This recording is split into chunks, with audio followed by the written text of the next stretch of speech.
A possible Stanley Cup Final preview in Sin City. The Rangers look for a goal on home ice, and we had a Johnathan Toews sighting in Calgary. All that and more on this edition of Locked On NHL Game Night. When that final horn sounds, you know it's time for Locked On NHL Game Night. All the post-game reactions to every game across the league, every single night, with insights only the hosts at Locked On can provide.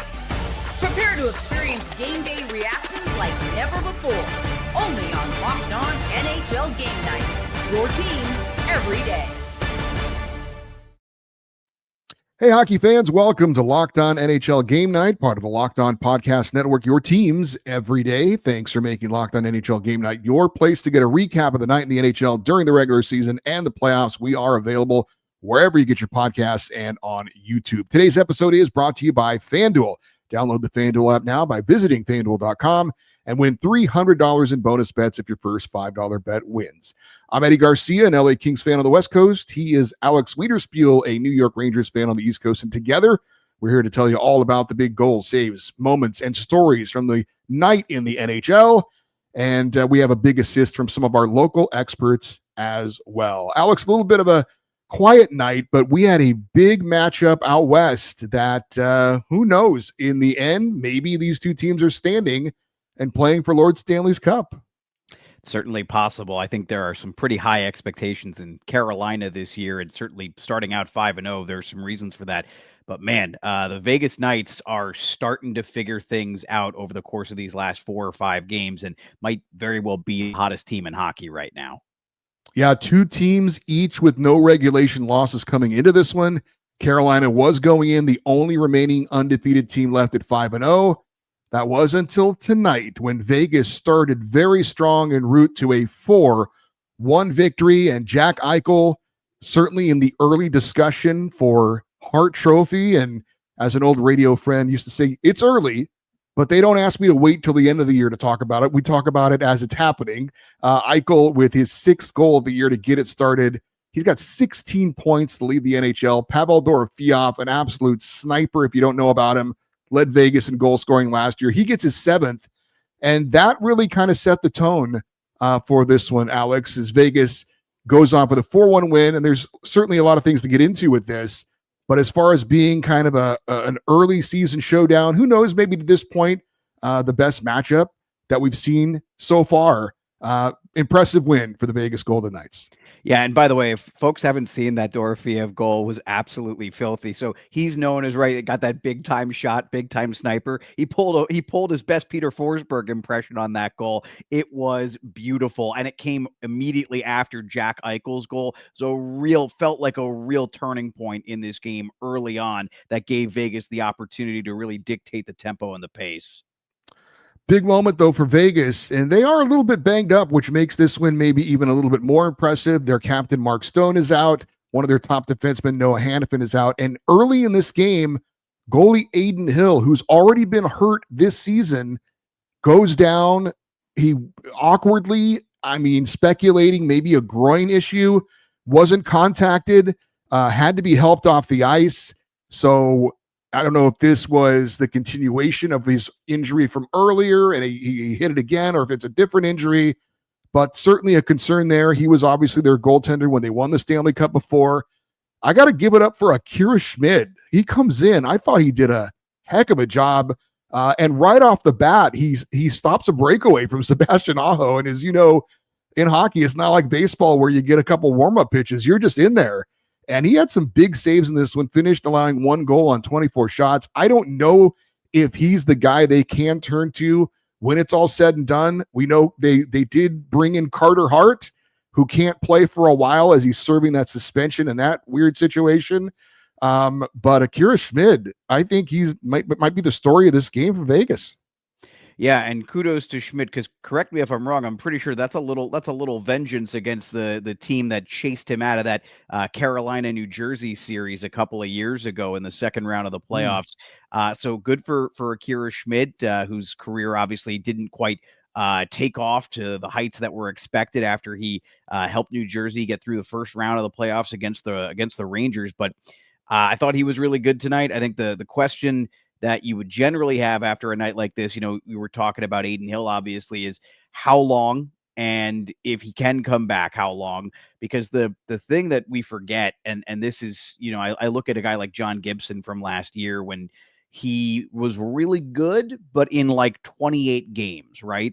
The one thing that we tend to forget is that backup goalies don't often have the ability to come in and throw 55 games at the board. So we're in the first month of the season, and if this is a long-term injury, boy, that insurance Vegas bought in Carter Hart, however weird the situation might be, right now I bet Vegas is feeling pretty good about buying that insurance. We still don't know what type of player he's going to be, having missed as much time as he has, but this isn't like they're going to be pulling up their starting AHL goalie and saying, hey, you and Akira got to go for a while and see what we can figure out. Those situations do not tend to work out. So Vegas at least has a little bit of insurance here, but I think the preference for everybody is that if Adin Hill is out, it's not going to be long-term. So a strong performance for Vegas, and they lose their number one goalie early on as well, but their horses came through. We talked about Jack Eichel. Dorofeev is a sniper. For Carolina, certainly nothing to be ashamed of necessarily, but this was a big early test for them. It was on the road. They don't pass the test, and they've got Colorado coming up next. So, back-to-back heavyweight tilts for the Canes, and it's hard not to think about the end game for Carolina. They go out and they bring in some players to try and help them get across that finish line. They bring in Keandre Miller. They bring in Nikolai Ehlers, who hasn't scored a goal yet. Of course, if he scores some in the playoffs, then no one's going to care what he did early in the season. But when you see those kind of horses come through for Vegas, and Sebastian Aho did have a goal in this game for Carolina, but you do wonder, it's a great team and a lot of hands on deck. Do they still not have? And they tried to do it with Mikko Rantanen last year, but they just don't seem to have that one guy that they can kind of turn to. As much as I respect Sebastian Aho, that's that one thing. And the question needs to be answered. Are they going to have that at the end of the season? We'll see. Yeah, I'm 100% with you. I don't think the Canes have an ace, right? I think there are some teams that have two aces, as we see with like the Edmonton Oilers, and certainly now with Vegas as well. Colorado has two aces. They had three before they traded Rantanen. Dallas has a couple of aces.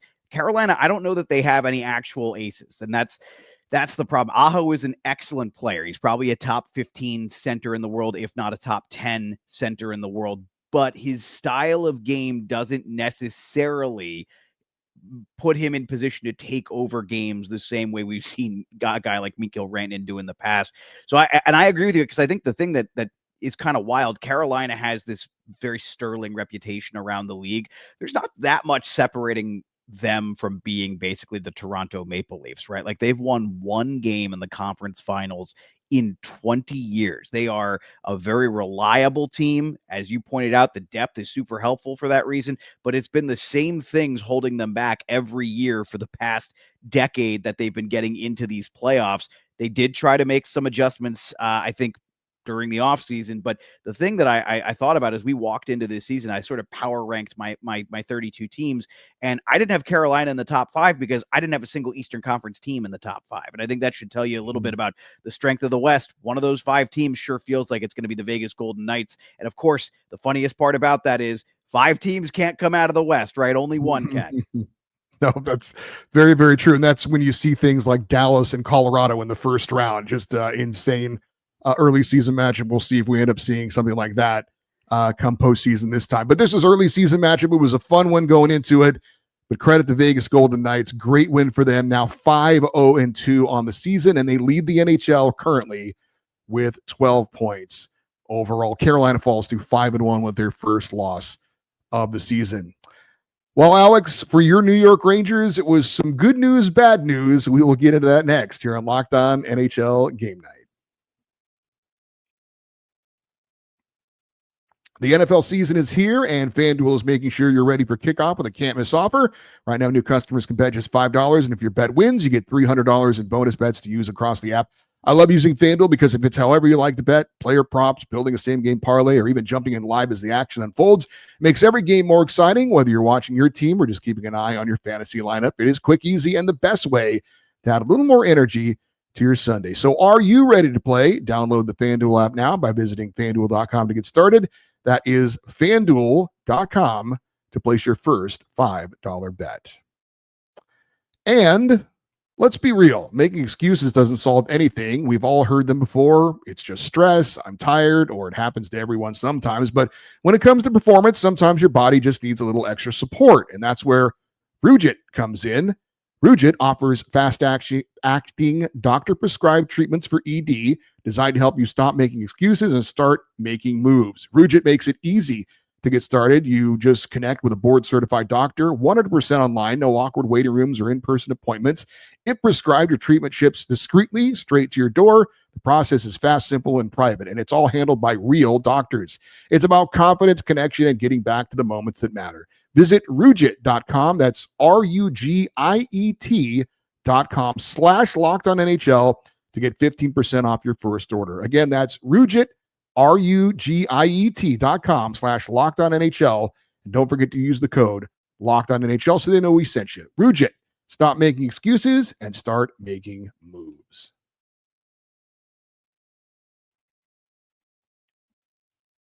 All right, Alex, we are continuing with your New York Rangers. Oh no, at home against the Minnesota Wild. Good news for the Rangers. They scored a goal. They had gone 3 straight home games without scoring a single goal. They get the first goal in this one, but unfortunately it was the only goal that they got in a 3-1 loss. Let's get a report on this from the host of Locked On Minnesota Wild, and that is Seth Topal. First NHL goal, the game winner, as the Wild get back on track against the Rangers. Hey everybody, Seth Topal, host of Locked On Wild, your daily Minnesota Wild podcast, recapping a 3-1 win for the Wild against the Rangers. The big story in this game was Danil Yurov's first career NHL goal. He has looked better and better since he has been in the lineup, and he is rewarded with his first goal of his NHL career. Philip Gustafsson with a solid outing as well. But the Wild pushed offensively in this game for most of the night, and they are rewarded with a couple of in-close goals against Igor Shesterkin. For more on the Minnesota Wild, make sure you follow Locked On Wild wherever you listen to your podcasts. Okay, thanks to Seth Topal for that report. And as you heard, Danilo Yurov first NHL goal is the game winner and against his countryman Igor Shesterkin. So pretty cool moment for that young Russian star. Philip Gustafsson, as he mentioned, had a nice game, had a shutout on opening night, and then it really struggled since then. So for Minnesota, good to see him get back on track. Kirill Kaprizov, an empty netter for his 5th of the year. So Minnesota with a nice road win there. But let's turn over to your New York Rangers, now 0-4 at home. I know last year my LA Kings were really, really good at home and very, very mediocre on the road. And people would always ask me why. And I never really had a good answer for them. I don't know if you have an answer for why the Rangers look so nice on the road and not so nice at home. But right now it's certainly a big story when it comes to the New York Rangers. I think the nicest thing to say is it's early. I will say kudos to the Wild for a team that has kind of lived and died by the power play so far early this first month of the season, getting both goals at 5-on-5. Good way to get the win, especially against Igor Shesterkin. You were going to have to find a way to beat that guy. And Igor has been, I mean, he's got a great case for the Vezina right now already with the way he started this season. Has been red hot, and that stayed true tonight.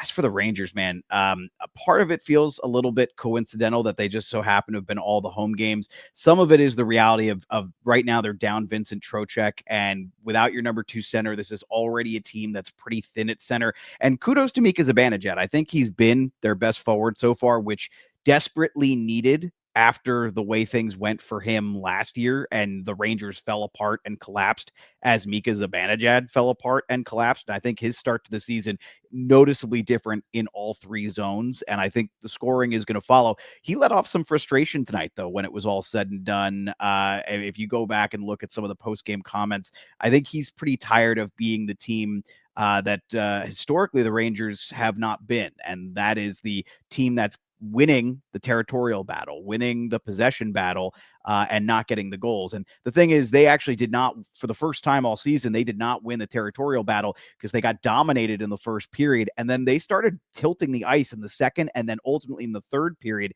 they really owned the puck in those periods, but they could not convert on any of their high danger chances and make that happen. So some of it feels a little bit coincidental. Some of it feels like they're missing Vincent Trocheck a lot. And some of it feels like this team is going to have to find a way to stay average, going to have to find a way to stay in the race until they can shake something loose on the trade market, because they need some speed and they need some scoring. I don't think they're a bad team, but I don't think they're a good team right now either.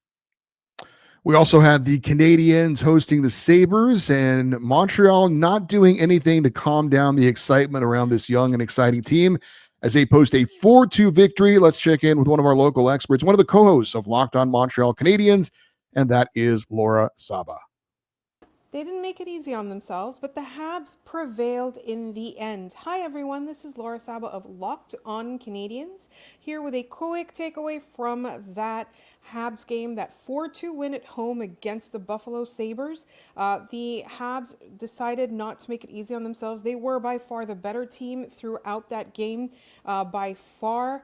But they did allow the Buffalo Sabres to get back into the game after they had scored. So really, this team needs to learn how to play with a lead. Jakub Dobeš having a great game. Lane Hudson really making magic out of nothing. Alex Carrier having a phenomenal game. It's rare to name Alex Carrier. That's how noticeable he was. That's how good he was. For more analysis on this game, check out Locked On Canadiens. We're available wherever you get your podcasts, as well as on YouTube. See you there. All right. Thanks to Laura Saba for that report. I feel a little bit dirty because when I really became a hockey fan, my LA Kings lost to the Montreal Canadiens in the Stanley Cup Final. So I know I'm dating myself there, but that was, of course, the last time a Canadian team won the Cup. And I grew to hate the Montreal Canadiens. I feel a little bit dirty because it's hard to dislike this team with such young talent, the style they play. They're a fun, exciting team to watch. Lane Hudson, as she mentioned, gets his first goal of the year. It's the game winner. Suzuki, Caulfield. There's a lot to like about this Montreal team, and they're fun to watch. Yeah, and I'm going to agree and disagree with Laura on one thing each. So I agree with her that Montreal is going to have to figure out a way to play with a lead. I think that's critical for this team if they want to make it back to the playoffs, because it's very clear that they can build a lead. But you saw it the other night against the New York Rangers. They built a 2-0 lead, couldn't even get a point out of that game at home. Better outcome tonight against probably an inferior opponent. But I will say, I'm not sure that they dominated Buffalo outside of the first period. I thought Buffalo actually showed some fight in this one, getting themselves back into the game. The chance battle was very, very even after the first period. I thought Buffalo, listen, their first three games, I think, were as bad as anybody in the NHL. And that includes teams like the San Jose Sharks, who have not won a game yet. But I got to give a little shout out to the Sabres, because I was ready to declare them dead after 3 games and Josh Norris being out. I was ready to declare the Buffalo Sabres on, at most, life support. I think they showed some fight tonight. I think they showed a pulse. And I think that's encouraging for Sabre fans. Admittedly, I know they would have preferred 2 points tonight, but I think at this point, with the way the Sabres started the season, looking as not just defeated, but as forlorn in the third period of games that they were trailing, this to me was a much better look for them. And I need to see more of this out of Buffalo if I'm going to even have a thought of buying in on what the Sabres are doing.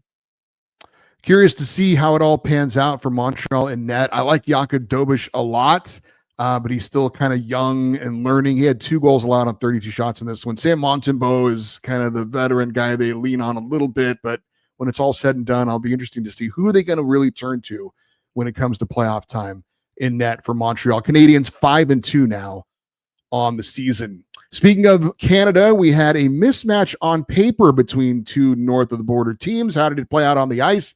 We'll talk about that next on Locked On NHL Game Night.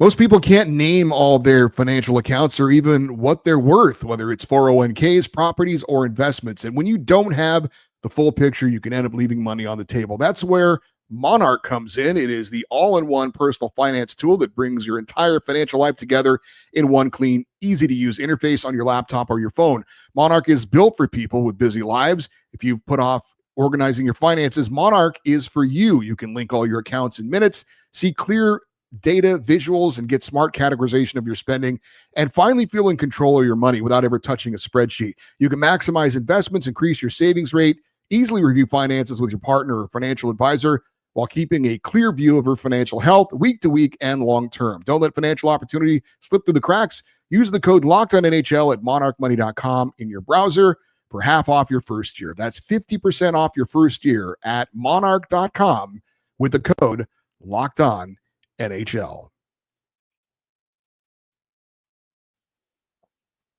All right, 2 more games to talk about. We had the Flames hosting the Jets. Certainly you went into the night thinking if Vegas, Carolina is without question the game of the night, this one seemed like maybe the mismatch of the night. Winnipeg was the winners of 5 in a row. Calgary was the losers of 5 in a row.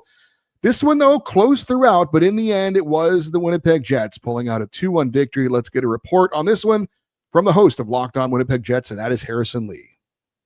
The Jays win, the Jets win, and Johnathan Toews scores his first goal as a Winnipeg Jet. Does anyone in Canada have it better than those in Toronto and Winnipeg?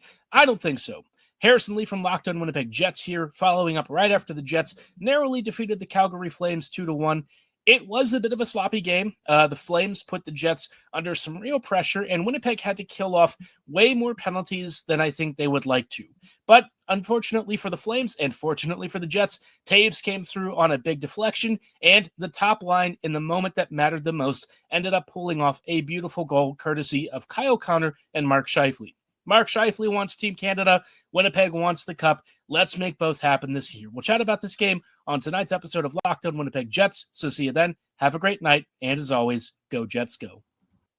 And we also got a little Blue Jays propaganda from Harrison Lee, the host of Locked On Winnipeg Jets as well. But yeah, a much tougher game than maybe a lot of people would have thought going in. In the end, though, Winnipeg does get the win to improve to 5-1. Mark Scheifele's 7th goal of the season. He's tied with Pavel Dorofeev and Shane Pinto of Ottawa for the league lead in goals. Which one of these things is a surprise there? But look, Johnathan Toews, it's clearly a feel-good story. After missing a couple of seasons, he comes back, gets a power play goal in this one, in front of the net, deflects it in for his first goal. So Connor Hellebuck, 1 goal out on 33 shots. So, you had the pillars of the organization kind of coming through in Scheifele and Hellebuck and Johnathan Toews. I wasn't sure what to expect from him. Maybe Winnipeg didn't know either. I know he had that incentive-laden contract, but he's out there, he gets a big goal and good for him. By the way, if I may just say, very weird to see all the tweeting when George Springer and all the excitement in Winnipeg Live. Like, there were folks in Jays jerseys there at the Jets game, and I'm just laughing because, by the way, George Springer played at UConn, and back in the old Big East days, UConn, WVU, I saw George Springer play, called some of his games a few times between UConn and WVU. Very, very odd to see somebody make it to that level where they're now hitting home runs that are putting teams and entire countries into fits of euphoria. That being said, let me talk about the Flames for just a second here, because I think the Jets are super interesting, and they're always going to be interesting with the way that they play. But man, the Flames didn't look like a 1-5 team tonight. And the problem is everything about the Flames, when I look at the roster from top to bottom, I saw it on the ice tonight. There's just not enough oomph. There's not enough. We talked about Carolina not having an ace, right? I don't know that Calgary definitely doesn't have an ace, unless you want to talk about the ace they have in goal, who hasn't played like that to start the season. But what's a step down from an ace? Is it Kings? Because they don't have Kings either. I think that's the challenge with Calgary right now, is that they've got good players, but boy, they don't have great players, and they certainly don't have elite players. The one guy who we can look at and say that guy's an elite player, tonight was his best night of the season, and it comes in a losing effort. If this is what it's going to look like for the Flames, I'm a little worried about them. For the Jets, I agree with you on Toews, and I'm fascinated to see where this is going to go, because there's not a lot of precedence for what he's coming back from. Yeah, Dustin Wolf, certainly maybe the sophomore slump, but he did have a good game in this one, 2 goals allowed on 28 shots. But I would hope that Calgary would respond after that huge egg they laid in their previous game against Vegas. And look, Vegas is obviously very, very good, but I thought Calgary kind of laid down for them in that one. So they had to respond, and they did. At least there was that, bouncing back from a tough effort. But the Flames are now 1-6 on the season. That is a tough start. Did you see, by the way, Zane Parekh took a pretty good shot? I didn't see if he returned, but Zane Parekh took a really good shot that I thought potentially could have been a major from Nino Niederreiter, something to put a pin in and watch for later on in the season. Yeah, he did return in that game. Our final game is in Philadelphia. Flyers hosting the Kraken. Seattle had yet to lose in regulation until this game. Let's get a report from the host, one of the hosts of Locked On Philadelphia Flyers, and that is Russ Cohen.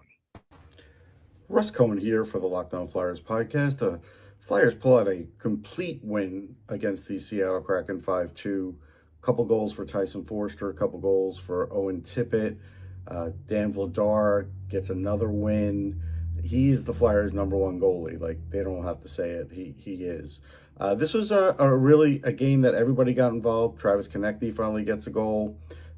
Fights all over the place. Defending teammates. Just a complete game, all-out effort, and this was one where they could build on. All right, thanks, Russ Cohen, for that report. So the Flyers get a couple of Owen Tippett goals, numbers 4 and 5 on the season for him. Their power play comes up with a couple of goals. Tyson Foerster and Noah Cates scoring with the man advantage. And as Russ said, Dan Vladar looks like he is the guy, the offseason acquisition in net for now and maybe going forward. 2 goals allowed on 23 shots in the victory. Still curious, though, about how many games Dan Vladar is going to be able to really do this for. This is not a guy who we've ever seen do it for 55, 60 games. I'm not saying he has to do that for the Flyers, but we've never even seen him do it 45, 50 games. And I think that's always the concern when we talk about guys coming in from that 1B role to that 1A role. That's a tough, big ask. So we'll have to see. But so far, we have definitely seen an improvement. The Flyers, under John Tortorella, who obviously is gone now, but they were actually one of the better 5-on-5 teams under Tortorella. Their problem was they just got nightmarishly bad goaltending. So if they could even get something, whatever a step above nightmarishly bad is, that would be a step in the right direction and give them a chance to be at least competitive. Yeah, Joey Decord for Seattle in net had been pretty good so far on the season, but in this one, 5 goals allowed on 21 shots before getting pulled. Seattle suffers its first regulation loss of the year, 3-1-2 now on the year. So tough night for the Emerald City as the Kraken, and of course, more importantly for them, the Mariners losing on this night. That's going to do it for our show. If you want complete coverage of your favorite team, there is a Locked On NHL podcast and YouTube show for your team. This show, Locked On NHL Game Night, also here for you each and every night through the regular season and playoffs, wrapping up the night in the NHL. Don't forget to like and subscribe. And if you want to put your comments on anything that happened in tonight's action, we'd love to read that as well. That'll do it for Locked On NHL Game Night. For Alex Wiederspiel, I'm Eddie Garcia. Thank you for listening and watching Locked On NHL Game Night, part of the Locked On Podcast Network, your teams every day.